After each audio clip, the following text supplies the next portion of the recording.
Hello students, संसाधन एवं विकास के 2 वीडियो हमने आपको प्रोवाइड करवा दिए थे। उसका 3rd वीडियो में हम आपका जो हमारा आगे का नेक्स्ट टॉपिक है इसमें मृदा संसाधन। तो मृदा संसाधन क्या होती है? मृदा मतलब मिट्टी, और संसाधन जिससे मिट्टी से हमारी आवश्यकताओं की जो पूर्ति होती है वो हमारा क्या कहलाएगा? मृदा संसाधन। मृदा संसाधन एक कैसा संसाधन है? एक प्राकृतिक, नवीकरणीय, योग्य एवं प्राकृतिक संसाधन है। परंतु हम देखें कि मृदा का जो निर्माण होता है वो हजारों, लाखों, करोड़ों वर्ष बाद होता है। लाखों वर्ष लग जाते हैं मृदा का निर्माण होने में। मृदा का निर्माण किससे होता है? शैलों के द्वारा होता है। जो चट्टानें होती हैं, उसके चट्टानों के जो छोटे छोटे कण टूटते हैं उसके द्वारा, नदियों के द्वारा जो जल लाया जाता है उसके द्वारा आपका चट्टानों का निर्माण होता है, मृदा का निर्माण होता है। जलवायु, वनस्पति, अन्य जैव पदार्थ और काफ़ी समय है तापमान परिवर्तन, बहुत बहते जल की प्रक्रिया, पवन, हिमनदी और अपघटन क्रियाएं आदि मृदा बनने की प्रक्रिया में योगदान देते हैं। मृदा जैव और अजैव दोनों प्रकार के पदार्थों से बनती है। मृदा में होने वाले रासायनिक और जैविक परिवर्तन महत्वपूर्ण होते हैं। मृदा का वर्गीकरण अगर हम देखें तो मृदा का वर्गीकरण किन आधारों पर किया जाता है? तो उसके भौतिक गुण क्या क्या हैं? रंग होगा, बनावट होगी, मोटाई आदि के आधार पर भारत की मृदाओं को निम्नलिखित भागों में वर्गीकृत किया जाता है। जैसे कि सबसे पहले हम देखते हैं जलोढ़ मृदा। तो सबसे पहले हमारा कौन सा है? जलोढ़ मृदा है।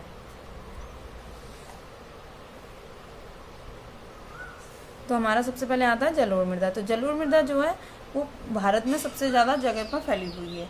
तो हमने आपको वीडियो प्रोवाइड करवाई थी एक मैप की, उसमें मृदा का वर्गीकरण हमने बताया था। तो उसको एक बार आप सुन लीजिएगा तो वो उससे आपको थोड़ा अच्छा से समझ में आ जाएगा। तो जलोढ़ मृदा जो होती है वो सबसे उपजाऊ मिट्टी है। वो हिमालय के 3 महत्वपूर्ण तंत्रों से निकलती है। तंत्र मतलब कि जो 3 नदी तंत्र हैं, सिंधु, गंगा और ब्रह्मपुत्र द्वारा लाए गए निक्षेपों से होता है। यह मृदा भारत के संपूर्ण क्षेत्र के कितने भाग पर फैली हुई है? 45.6 भाग में विस्तृत रूप से फैली हुई है। और इसकी उर्वरकता क्षमता वो सबसे ज़्यादा होती है और इस पर खेती की अच्छे से की जा सकती है, कृषि अच्छे से की जा सकती है। यह मृदा उत्तरी मैदान के अतिरिक्त सिंधु, गंगा एवं ब्रह्मपुत्र नदियों के द्वारा राजस्थान और गुजरात तक फैली हुई है। यह पूर्वी तटीय मैदान में महानदी, गोदावरी, कृष्णा और कावेरी नदियों के डेल्टाओं में भी मिलती है। इस मृदा में जो मात्रा होती है पोटास, फास्फोरस और चूनायुक्त सबसे ज़्यादा इनकी मात्रा पाई जाती है। और इसमें सबसे ज़्यादा जो खेती होती है वो गन्ना, चावल, गेहूँ, अन्य अनाज व दलहन फसलों की खेती के लिए उपयुक्त होती है ये मिट्टी। ये जो मिट्टी होती है, जलोढ़ मिट्टी जो है, इसको 2 भागों में बांटा गया। आयु के आधार पर इसको 2 भागों में बांटा गया। एक तो आपकी बांगर है, दूसरी आपकी खादर है। बांगर होती है वो पुरानी मिट्टी होती है, खादर होती है वो नई मिट्टी होती है। तो इन दोनों में से जो सबसे ज़्यादा उपजाऊ मिट्टी होती है वो नवीन जलोढ़ मिट्टी होती है, जिसे हम खादर मिट्टी के नाम से जानते हैं। अब नेक्स्ट आता है हमारा काली मृदा। तो काली मृदा के बारे में हम बताते हैं। काली मृदा को रेगुर या काली कपास मिट्टी भी कहा जाता है, क्योंकि इसमें कपास की खेती बहुत अच्छे से हो जाती है। और इसका जो प्रतिशत है वो 45.6% 45.6% आपका ये उसमें हमारे भारत में फैली हुई है। ये मृदा दक्कन पठार के उत्तरी पश्चिमी भागों में पाई जाती है और ये लावाजनक सेलों से बनी हुई होती है। तो ये जो मिट्टी है आपकी काली मिट्टी, ये कहाँ पर पाई जाती है? महाराष्ट्र, सौराष्ट्र एवं मालवा, मध्य प्रदेश एवं छत्तीसगढ़ के पठार के अतिरिक्त ये दक्षिण पूर्वी दिशा में गोदावरी एवं कृष्णा नदी की घाटियों तक पाई जाती है। इस मिट्टी में कैल्शियम कार्बोनेट, मैग्नीशियम, पोटास और चूने जैसे पौष्टिक तत्व पाए जाते हैं। यह मृदा बहुत महीन कणों अर्थात मृत्तिका से बनी हुई होती है। अब नेक्स्ट है इसमें लाल और पीली मिट्टी। तो लाल और जो पीली मिट्टी है इसका रंग लाल होता है। ये लाल रंग किस कारण होता है इस मिट्टी का रंग? तो फेरिक ऑक्साइड की मात्रा सबसे अधिक होती है। और अगर हम दूसरे शब्दों में जाने तो इस मिट्टी का रंग लाल क्यों होता है? तो यह मिट्टी दक्कन पठार के कम वर्षा वाले क्षेत्रों में लोहे के कणों का आग्नेय और रूपांतरित चट्टानों में फैलने के कारण होता है। ये मृदा जलायुजन के कारण पीली हो जाती है। ये मिट्टी, इसमें पीली मिट्टी भी पाई जाती है और लाल मिट्टी पाई जाती है। ये तमिलनाडु, उड़ीसा, छत्तीसगढ़, मध्य प्रदेश, कर्नाटक, महाराष्ट्र, आंध्र प्रदेश, झारखंड के दक्षिणी छोर और पश्चिमी घाट की पहाड़ी में गिरिपाद में पाई जाती है। अब नेक्स्ट है हमारी लेटेराइट मिट्टी। तो लेटेराइट मिट्टी जो है आपकी, जो लेटेराइट शब्द है वो ग्रीक शब्द से लिया गया है। ग्रीक शब्द के एक लेटर शब्द से बना हुआ है लेटेराइट, जिसका शाब्दिक अर्थ होता है ईंट।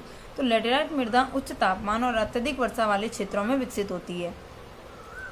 और इसमें सबसे ज़्यादा ह्यूमस की मात्रा कम पाई जाती है। इसमें किसकी मात्रा कम होती है? लेटेराइट मिट्टी में ह्यूमस की मात्रा कम होती है, जिसकी वजह से या इसमें खेती करना असंभव हो जाता है। लेकिन कुछ रासायनिक उर्वरकों को मिलाकर इससे खेती की जा सकती है। और इसमें खेती किसकी होती है? इसमें काजू, चाय, कॉफ़ी तथा कुनैन की फसल उगाई जाती है। यह मृदा कर्नाटक, केरल, मध्य प्रदेश, उड़ीसा और असम की पहाड़ियों में पाई जाती है। मरुस्थलीय मृदा। अब हम पढ़ेंगे मरुस्थलीय मृदा के बारे में पढ़ेंगे। मरुस्थलीय जो मृदा है आपकी, वो आपकी राजस्थान में सबसे ज़्यादा पाई जाती है। राजस्थान, गुजरात और आपकी ये पंजाब, हरियाणा की तरफ कुछ थोड़ा थोड़ा हिस्सा उसका आ जाता है। तो इस मृदा का रंग लाल एवं भूरा होता है और इसमें ह्यूमस और नमी की मात्रा कम होती है। इस वजह से वो भूमि जो मिट्टी होती है वो उर्वरक और उसमें उर्वरकता की कमी पाई जाती है, जिसकी वजह से उसमें खेती करना असंभव हो जाता है। झाड़, कैक्टस वगैरह जैसे ऐसे पेड़ वहाँ पे पाए जाते हैं, कांटेदार वृक्ष पाए जाते हैं। ये मृदा जौ, कपास, मक्का, बाजरा और दालों की खेती के लिए उपयोगी होती है। यह मृदा पश्चिमी राजस्थान, उत्तरी गुजरात और दक्षिणी हरियाणा में पाई जाती है। इस मृदा की सतह के नीचे कैल्शियम की मात्रा बढ़ती चली जाती है और निम्न परतों में चूने के कंकर की सतह पाई जाती है, जिसके कारण मृदा में जल का अंतस्थित नहीं हो पाता है। अब नेक्स्ट आती है आपकी वनीय एवं पहाड़। नेक्स्ट हमारा वनीय एवं पहाड़ी मृदा। ये हमारे पर्वतीय क्षेत्रों में पाई जाती है। तो ये इस मिट्टी में क्या होता है कि यह मृदा नदियों, घाटों में दोमट और सिल्टवारी से बनी होती है, लेकिन ऊपरी ढलानों पर इसका गठन मोटे कणों से होता है। यह मिट्टी कैसी होती है? मोटे कणों वाली होती है। और इस मृदा में अम्लीय एवं ह्यूमस रहित होती है। इसमें अम्लीय और इसकी मात्रा कम होती है। यह मृदा मसाले, चाय, कॉफ़ी एवं उष्णकटिबंधीय फसलों के उत्पादन के लिए उपयोगी होती है। और यह सबसे ज़्यादा किन क्षेत्रों में पाई जाती है? जम्मू एवं कश्मीर, हिमाचल प्रदेश, उत्तराखंड, सिक्किम एवं अरुणाचल प्रदेश में यह मिट्टी पाई जाती है। अब है लवणीय मृदा। इस लवणीय मृदा को ऊसर मृदा भी कहते हैं। लवणीय मृदा में सोडियम, पोटेशियम और मैग्नीशियम का अनुपात अधिक होता है, अतः यह अनुउर्वर होती है, मतलब कि अनुपजाऊ होती है। इसका प्रसार पश्चिमी गुजरात, पूर्वी तट एवं डेल्टाओं तथा पश्चिम बंगाल के सुंदरवन क्षेत्रों में है। इसमें जिप्सम डालकर लवणता कम की जाती है। जैविक मृदा। इसमें पीट एवं जैविक मृदा। यह मृदा भारी वर्षा और उच्च आर्द्रता से युक्त क्षेत्रों में पाई जाती है, जहाँ वनस्पति की वृद्धि अच्छी होती है, क्योंकि यहाँ पर जैव पदार्थ बड़ी मात्रा में एकत्र हो जाते हैं। इसमें जैव पदार्थ जो है 40% से 50% तक होते हैं। यह सामान्यतः गाढ़े एवं काले रंग की मिट्टी होती है। यह मृदा बिहार के उत्तरी भागों, दक्षिणी उत्तराखंड एवं पश्चिम बंगाल के तटीय क्षेत्रों में, जहाँ तटीय क्षेत्र होते हैं वहाँ की मिट्टी अच्छी होती है, क्योंकि वहाँ पे पानी की मात्रा अच्छी होती है और उसकी वजह से आपकी मिट्टी जो होती है वो एकदम उपजाऊ मिट्टी होती है। तो ये अब आपके इसमें दिया गया है कि जलोढ़ मृदा और लेटराइट मृदा में अंतर। ये यहाँ पर आपकी काली मृदा और लेटराइट मृदा में अंतर दिया गया। तो ये तो आप अच्छे से वैसे ही समझ लेंगे, क्योंकि हमने आपको बता दिया कि लेटराइट मिट्टी में क्या है और आपकी जलोढ़ मिट्टी में क्या अंतर है। अब हम नेक्स्ट पढ़ते हैं इसमें भारतीय मिट्टी का आर्थिक महत्व। भारतीय मिट्टी का जो आर्थिक महत्व है उसमें क्या है, उसका महत्व क्या है हमारी भारतीय मिट्टी का? मिट्टी प्रकृति द्वारा प्राप्त संसाधनों में से एक है। समस्त जीवधारी प्रत्यक्ष अथवा परोक्ष रूप से अपने जीवन के लिए मिट्टी पर ही निर्भर होते हैं। हाँ, हमने आगे पढ़ लिया था कि हमारे जीवन में क्या महत्व है, हमारे जीवन में क्या महत्व है इसका। तो हम मिट्टी पर ही निर्भर होते हैं। मिट्टी मानव एवं वनस्पति जगत एवं जीव जंतुओं के अस्तित्व के लिए अनिवार्य है। मतलब हम किसी भी तरीके से देखें तो हमारा जो जीवन है, मृदा के बिना हम कहीं पर भी अपने जीवन को आगे नहीं बढ़ा सकते हैं।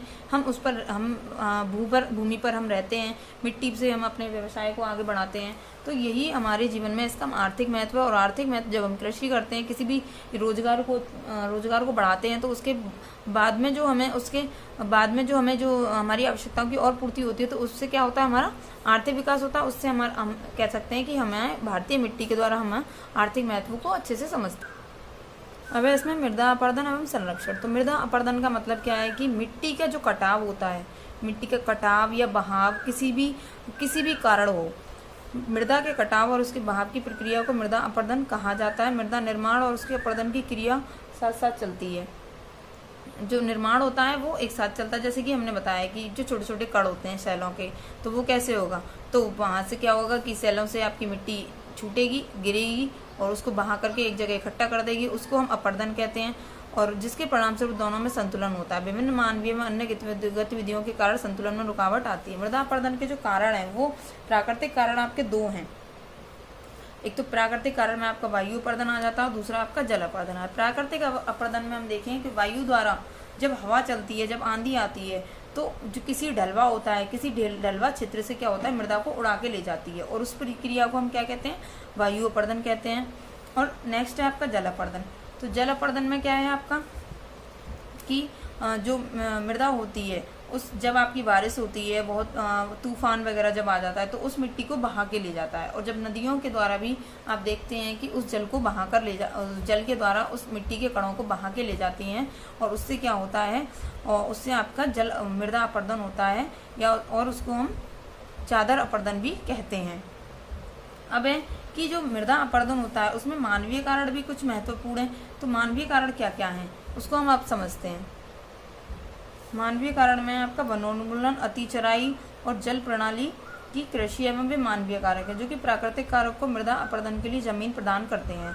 तो वनोन्मूलन मतलब वनों की कटाई करना, अतिचारण करना मतलब कि पशुओं का चारण वगैरह जो होता है, उसके द्वारा भी आपकी जो मृदा अपर्दन में आपके ये सहायक होते हैं।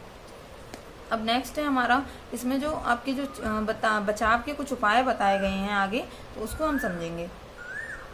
इसके बचाव के लिए निम्नलिखित कार्य किए जाते हैं, जैसे कि समुच्च कृषि एवं सीढ़ीदार कृषि को बढ़ावा देना चाहिए, जो कि मिट्टी का कटाव ना हो। जैसे कि जो सीढ़ीदार कृषि की जाती है, उससे आपके उसमें पानी, जो मिट्टी का कटाव होता है उसमें कम होता है। अति चराई पर रोक लगानी चाहिए, वनारोपण करना चाहिए, बनों को लगाना चाहिए, जिससे कि वनारोपण करने से क्या होता है, जितने भी आपके वृक्ष होते हैं वो आपकी मिट्टी को बांध के रखते हैं अपनी जड़ों में। संरचनात्मक बांध बनानी चाहिए। मृदा अपर्दन से क्या क्या हानियां होती हैं, तो इसमें आपकी हानियां होती हैं, उपजाऊ भूमि नष्ट होने के कारण कृषि उत्पादकता में कमी आ जाती है। जब उपजाऊ भूमि होती है उसमें जब पानी के बहाव से या मिट्टी के बहाव से जब भूमि चली जाती है, मिट्टी उड़ के उसका अपर्दन होता है मृदा का, तो वहाँ की जो मिट्टी होती है वो कैसी हो जाती है, उसकी कृषि उत्पादकता में कमी आती है और भूमि की उपजाऊता नष्ट हो जाती है। आकस्मिक एवं भीषण बाढ़ का प्रकोप बढ़ जाता है। वहाँ पर कैसा होता है कि भीषण बाढ़ का प्रकोप बढ़ जाता है। बालू के जमा होने के कारण नदियों, नहरों तथा बंदरगाहों के मार्ग बंद हो जाते हैं। सूखे की लंबी अवधि के कारण फसलें नष्ट हो जाती हैं। कुओं, नलकूपों, ट्यूबवेलों में जल का स्तर नीचे हो जाता है, जिससे सिंचाई में बाधा आने लगती है। तो ये चैप्टर बच्चों अब कंप्लीट हो चुका है। अब आप इसको अच्छे से समझ लीजिएगा। Thank you.